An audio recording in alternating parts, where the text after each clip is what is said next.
Good morning. Today I'd like to talk about how Sotaesan, the founding master of Won Buddhism, created the spiritual community which has now become Won Buddhism, and how he devoted himself to establish the ground of the new order, which he led until he passed away at the age of 53. Mr. Sotaesan's life has been codified into a series of 10 events, and today's talk will be about the last three stages, which come after the embankment project and the Dharma approval. In 1916, at the age of 26, Mr. Sotaesan attained the great enlightenment.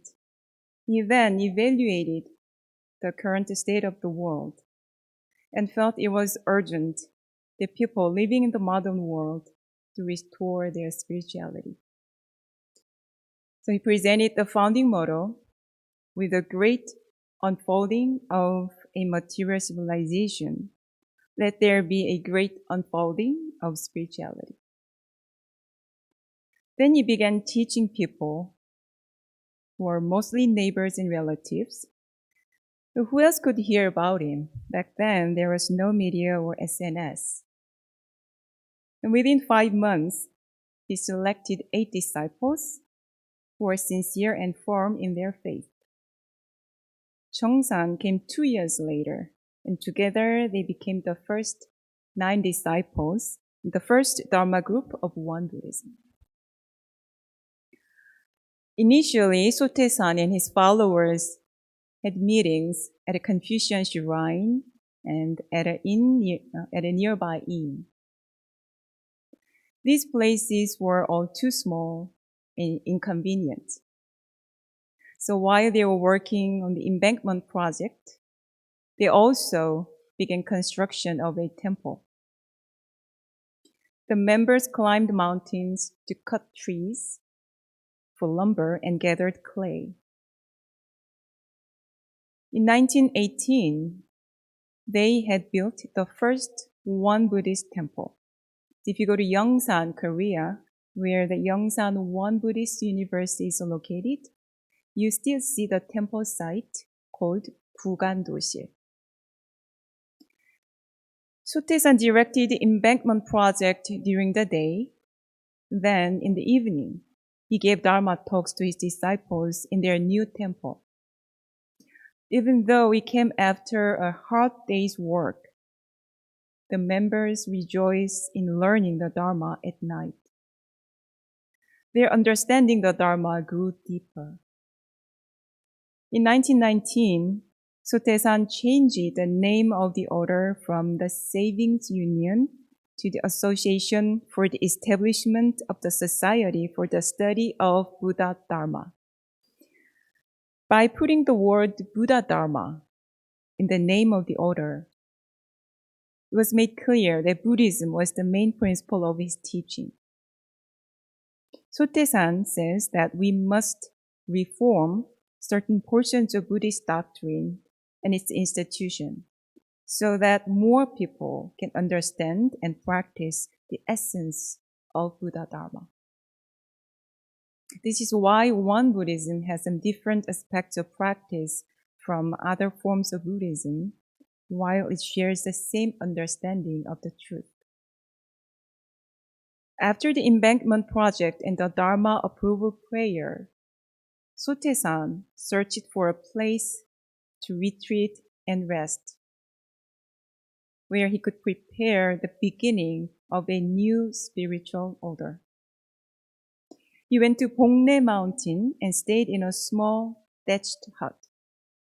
He remained there for the next 4 years, and there he drafted the core Won Buddhist teachings. In 1920, Sotaesan decreed the outline of his new teaching. This was the essential way of human life, comprised of the Fourfold Grace and 4 essentials, and the essential way of practice, comprised of the Threefold Practice and the 8 Articles. Through the fourfold grace, he defined the relationship between human beings and the universe as grace. We are indebted to the grace of heaven and earth, parents, fellow beings, and laws, which comprise all things in the universe. Without them, we would not be able to exist or continue.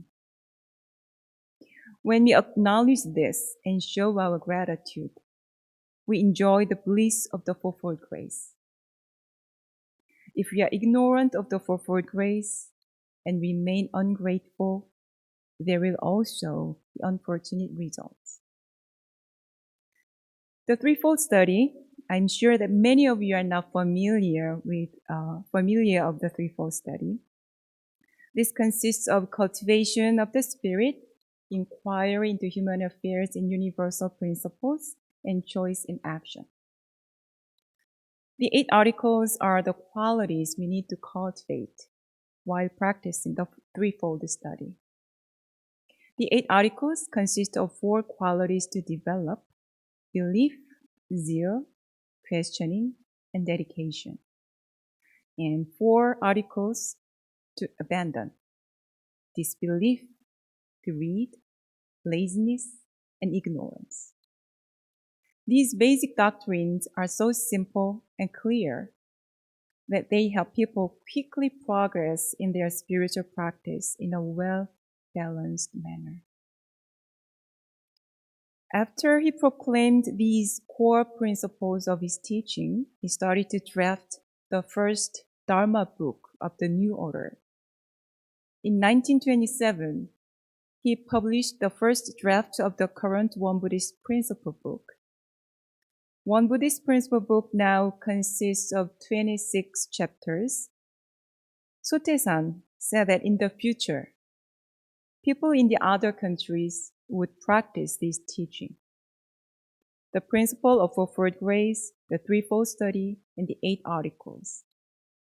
These would be preserved as the core principles, while other parts can be adapted to fit other different cultures. According to the document recorded in 1924, the total numbers of the followers in different regions was about 130. And it's interesting that he said that people in the other countries would also practice with his teaching. The numbers of the followers kept increasing, and he became aware that it was time for him to come down from the mountain to open a spiritual order. Sotaesan, with several disciples from around the country, prepared for the founding of the Buddha Dharma Research Society, which was the initial name of One Buddhism. They chose Iksan City as the site for the headquarters. In 1924, they held the first general meeting for the founding of the Buddha Dharma Research Society. 14 followers representing different regions attended this meeting.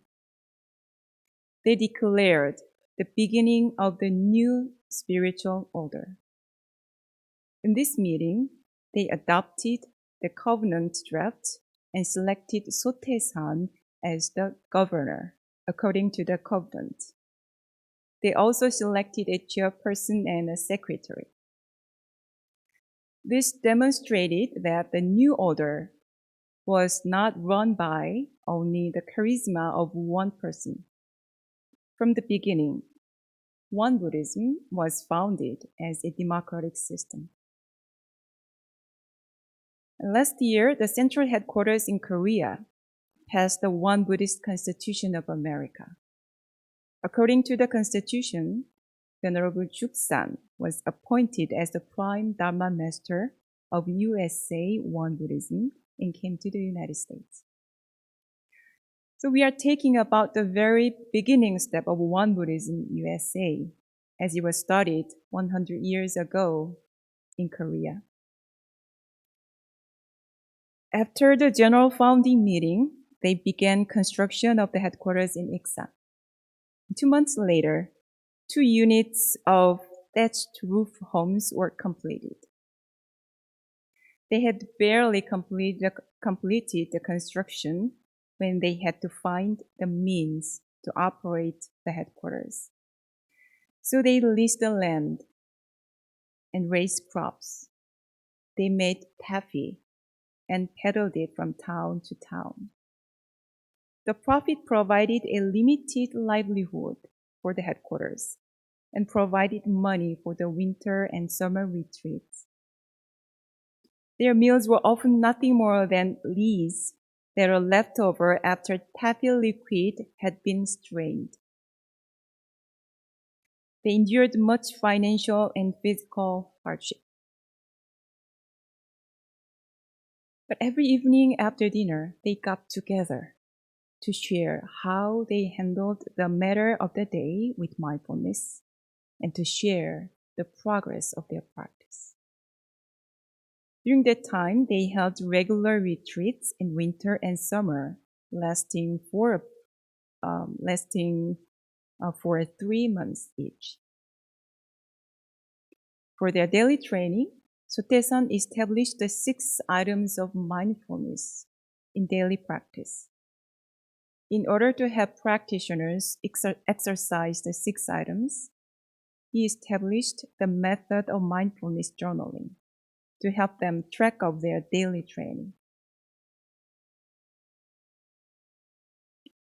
And for those who were illiterate or unable to write, he encouraged the use of bean counting. This method I will briefly explain. So first, put 2 different color beans in your wallet or pouch. And each time you were unmindful and mindful, each time you're mindful or unmindful, you move a bean to the other pocket and count the number of beans in each pocket at the end of the day. This shows that Sotaesan emphasized a concrete and practical aspect of a spiritual practice. If you want some digital free tools instead of some apps to support your practice, you can try this. It's fun to do. So they worked, practiced, and studied the Dharma together.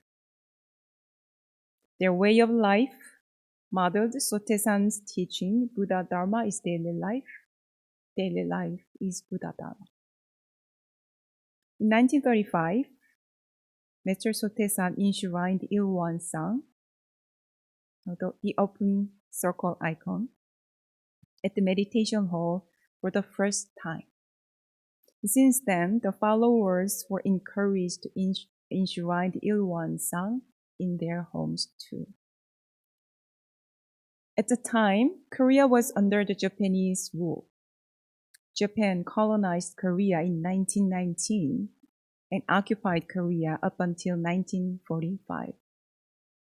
The Japanese authorities demanded that all the proceeds from the rituals of the order be donated to the National Defense Fund. The police dispatched their officers to the one headquarters to exercise surveillance over Sotaesan and the order. They placed the ministers in custody many times for many different reasons. They forced the discontinuation of the order's newsletter and restrict the establishment of new temples. The Japanese authorities did not allow the Korean People's Organization. However, since Japan was a Buddhist country, they could not openly stop the activities of a Buddhist organization. Instead, they strictly censored and restricted every single activity of the order. The Sotaesan laid aside all new work plans. Sotaesan frequently pressed for the editing and compilation of the principal book. It was as if he knew that the time of his demise was near. On January 28th, in 1941, he handed down to congregation his transmission verse. being into non-being, and non-being into being, turning and turning in the ultimate. Being and non-being are both void, yet this void is also complete. On that day, he said, although the enlightened master of the past disclosed the transmission verses privately only to a few disciples while on their deathbeds, I am handing down the transmission verse in advance to all people. Whether you receive the transmission of Dharma or not depends entirely on your study. Therefore, each of you must cultivate yourself so that you have no regret later on. From then on, he mainly delivered Dharma talks regarding the principles of life and death and of cause and effect at most Dharma meetings. He frequently requested of his students in this way.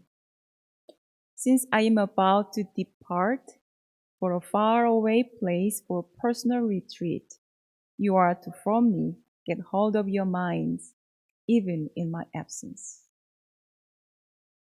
The disciples did not understand what that meant at that time.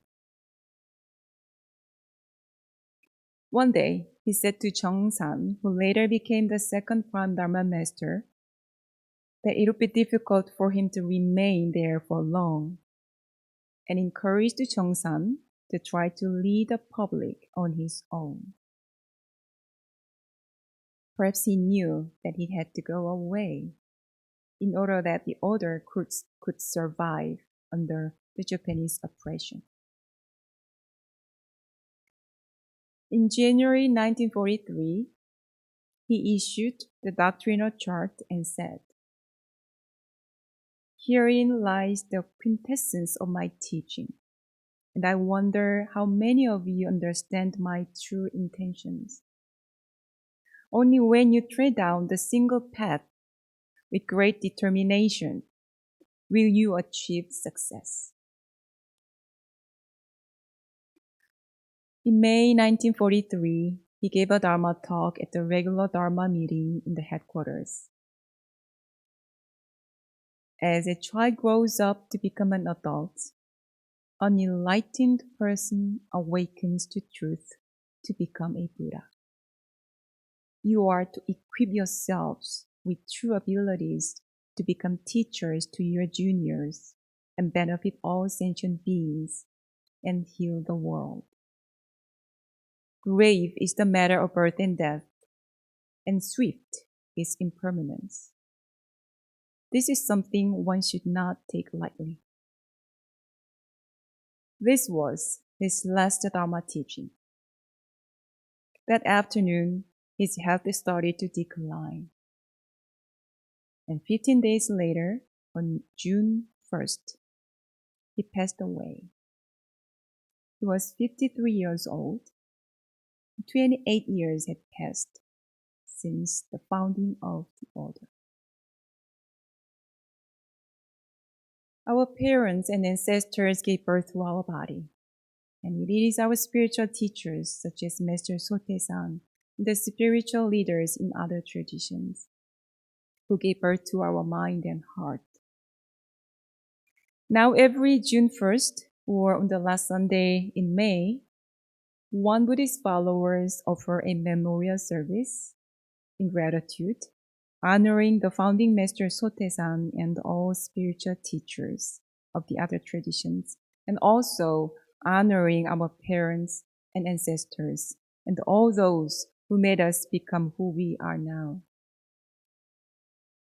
On this day, remind ourselves how grateful we are to be alive on this planet. I hope today we honor Mr. Sotaesan together and take a moment to remember our beloved ones who have passed away. Thank you for listening to my talk today.